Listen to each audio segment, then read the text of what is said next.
the oath of office next year, I will restore law and order to our country. Of course, that's what President Donald Trump said many times on the campaign trail, his blustery statements about law and order. Yet you never, ever heard him talk about the issue of criminal justice reform. The United States has the highest prison population in the world, and it's no secret that mass incarceration is inherently unjust and does more harm than good, and it has a profound impact on African Americans.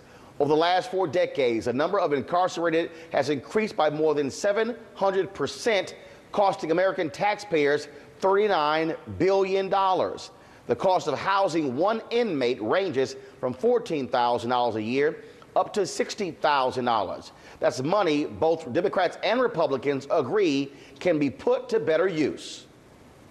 We know we're spending $80 billion a year incarcerating folks. If, in fact, we had smarter sentencing, we thought about how we're dealing with drug offenses more intelligently, we are working on evidence-based approaches to rehabilitation, reducing recidivism, and that leads us to save money that then in turn we can put on the streets to have a greater police presence, to cultivate better community police relations, to focus prosecutors' attention or police officers' attention on the truly dangerous criminals. Then aren't we better off, and isn't that what we should be pursuing? Of course, that was President Barack Obama speaking at a town hall forum in 2015 about the issue of criminal justice reform. But the real question is, what is going to actually take place? Are you going to see a bipartisan effort? Here's Cory Booker testifying against Jeff Sessions' nomination for Attorney General. His record indicates that as Attorney General, he would object to the growing national bipartisan movement towards criminal justice reform. His record indicates that we cannot count on him to support state and national efforts towards bringing justice to the justice system, and people on both sides of the aisle who readily admit that the justice system as it stands now is biased against the poor, against drug addicted, against mentally ill, and against people of color. Is criminal justice reform part of the Trump agenda?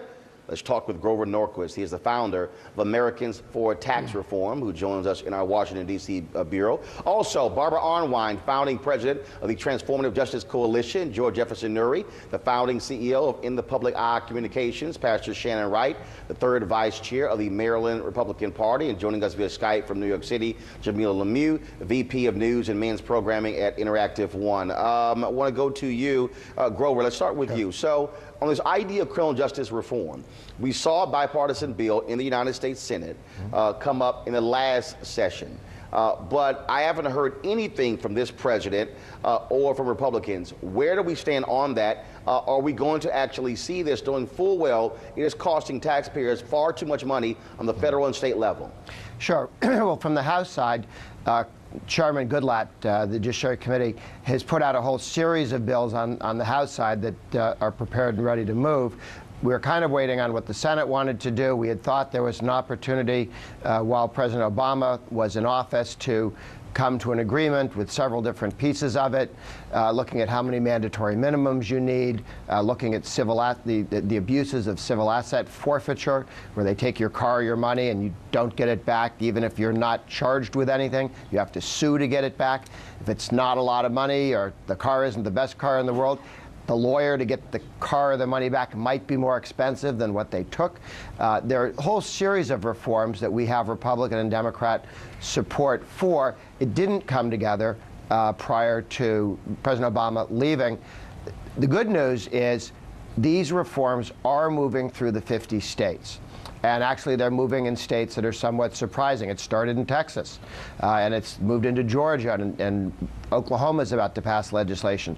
There's some states that have very serious over-incarceration rates, very expensive prison budgets, that are beginning to realize that you can have fewer people in prison for a shorter period of time and continue to have the crime rate decline. And well, look, one of the things that I think jumps out on this issue is here, again, you did have bipartisan support. You saw, though, Senator Tom Cotton, who was highly critical of this particular bill in the last session. Where does he stand on this? And also, do you believe, as a conservative, and this is the people you have to understand, you have interesting coalitions here.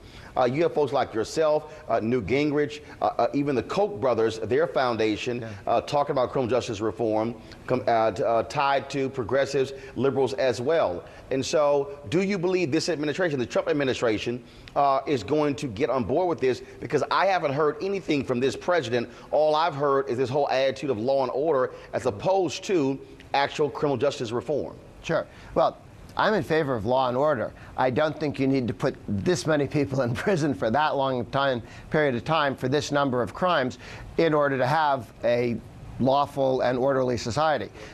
When you get too many people in prison and too many people charged with too many crimes that perhaps ought not to be crimes in the first place, you really do cause more problems than you solve when you take breadwinners and people out of families and out of neighborhoods and out of communities for years and years and years, and then make it almost impossible for them to get a job when they are released, as almost all felons are released back into the greater society. It needs to be easier for people to get a driver's license, get a job, not have all these licenses that make it impossible for felons to be employed at a barbershop or in many, many other jobs. So there's so much that we can agree on. Again, it is happening in the states.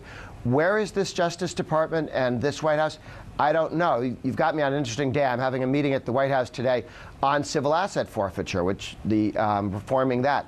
That's an interesting project line. And then I testify this afternoon on the abuses of fines and tickets and so on. Ferguson, for instance, one of the big challenges in the city of Ferguson was thousands and thousands of people's they met the police when they were giving them a ticket. They saw the police when they were getting a fine, not when they were helping them cross the street or stopping a crime. And it really damaged the relationships there. So the use of police as IRS agents, as fundraisers for the city, rather than to protect people, is something we're going to be talking about at the Civil Rights Commission today. I'll be testifying on that.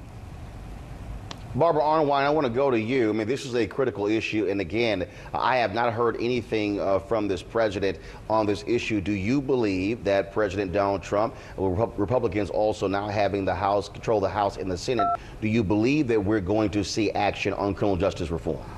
I think that it will only happen if we push it. Because this administration, when I went to the listening session that they had with the African American community, I was surprised that they had no idea what Smart on Crime was.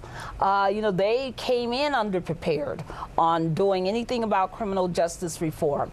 I think that our biggest, challenge is that we have to stop these criminal, racially predatory practices, which is what they are, that focus on fining African Americans. The one thing that Mr. Norquist, when he was talking about the fines, these are not where they stop people for some kind of traffic infraction. They actually went to people's homes in Ferguson and talked about the grass was too high and gave them tickets for fines.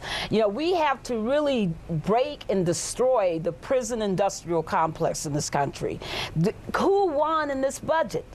Private prisons. I think it's just critical for us to be very clear that this president has to be held accountable. We got to make sure that that the criminal justice reforms occur. I'm glad that we can reach across all kinds of ideologies to do that.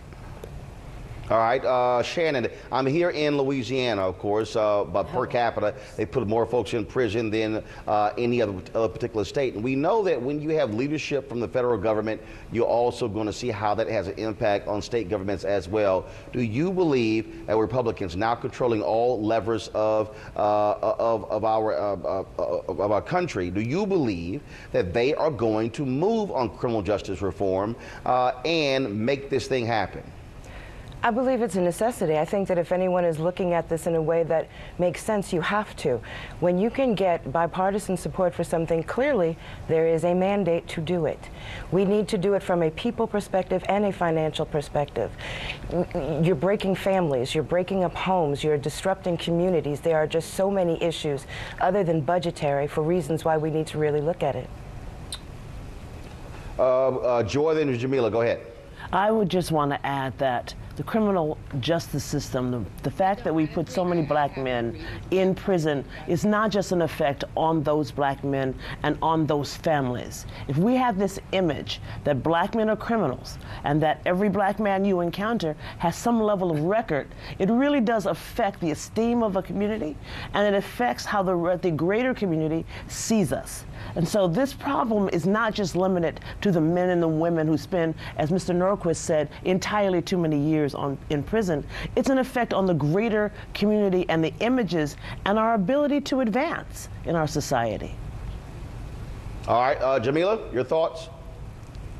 You know, unfortunately, I don't see President Trump as feeling that he does have a mandate to respond to this bipartisan call for criminal justice reform. I think he's made his feelings about African American and poor communities quite clear, and I think that he's going to continue to be a, tough on law enforcement president in the way that he promised to be one on the campaign trail. And I think that's going to include him putting funding into parts of the prison system and into law enforcement that do more harm than good. I don't see him as valuing prison reform at all.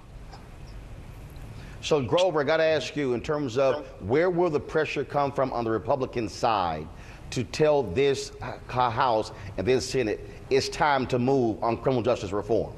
Two things. One, it'll come up through the states. There are 25 states that have a Republican governor and both houses Republican. There are 7 states where the Republicans have both houses of the legislature. These states are almost all moving on criminal justice reform because they recognize there are more people in state and local prisons and jails than in the federal system. It's a much bigger part of the budget. It's a much larger part of lives. It's where most of the problems are at the state level. As we fix it at the state level, I think you'll see people like Senator Cotton, you mentioned, Arkansas is moving on this subject. His governor's good on this subject. I don't know what he's looking at when he sounds like he's against criminal justice reform. I hope he's being misquoted. But if the people underneath he's not being misquoted. Okay. he actually believes, to give him an out here. Believes we should be.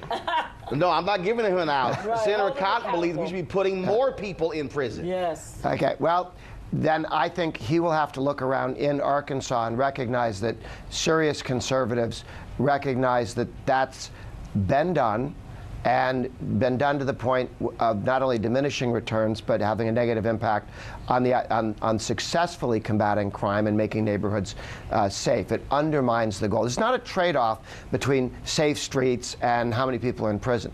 You want to have safe streets, and you can get there by having fewer people in prison for shorter periods of time, dealing with fewer crimes, and making sure that we keep track of people who are a danger to society, not just people we're angry at. A peaceful protest turned deadly. 37-year-old black man was shot and killed by Baton Rouge police. His hands are in the air, and you still get shot by the cops. Oh my God, please don't tell me he's dead. We're not gonna let hate define us. Race is a big part of this. If truly all lives matter, then all lives need to matter equally. What we require is action. What we require is accountability. We understand that black lives do matter, and we will keep focused on this issue. NewsOne Now, every weekday morning at 7 on TV1.